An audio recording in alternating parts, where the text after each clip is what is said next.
देश के राष्ट्रपति कौन है पता है?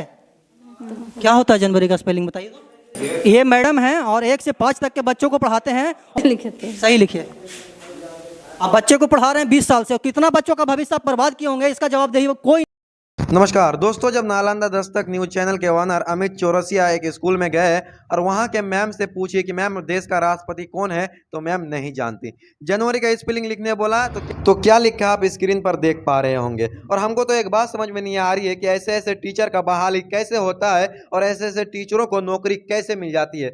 और जब मीडिया वाले इन सब चीज़ों को दिखाते हैं और जबकि लाखों करोड़ों लोग इन वीडियोज़ को देखते हैं और ये बातें सरकार तक पहुंचती है, तो सरकार इस पर एक्शन क्यों नहीं लेती है? क्या सरकार चाहते हैं कि हमारे बिहार के बच्चों का भविष्य खतरे में रहे, हमारे बिहार के बच्चों का भविष्य खराब हो, या फिर हमारा बिहार सरकार चाहता है कि बिहार के बच्चों का भविष्य कुछ भी हो, हमें अपनी गद्दी से प्यार है और हम सिर्फ बिहार को लूटेंगे और बिहार के बच्चों के भविष्य के साथ कुछ भी हो उससे हमें कोई लेना देना नहीं है।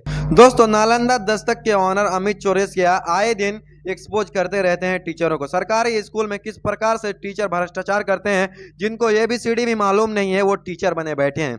हमारी राय है कि ऐसे टीचरों को तो सस्पेंड किया जाए, साथ साथ में उनको भी सस्पेंड किया जाए जो कि ऐसे ऐसे टीचरों को नौकरी देते हैं।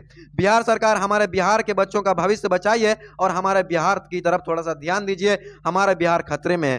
दोस्तों, 1961 तक हमारे बिहार इंडिया का नंबर 1 राज्य था और आज हमारे बिहार में 51% गरीबी है। उसके पीछे कहीं नहीं तो कहीं नेताओं और हमारे बिहार सरकार का बहुत बड़ा हाथ है। दोस्तों, बिहार में इतना ज्यादा भ्रष्टाचार हो रहा है, इस पर अपनी राय क्या रखते हैं आप हमें कमेंट सेक्शन में बताइए। मिलेंगे किसी इंटरेस्टिंग वीडियो के साथ।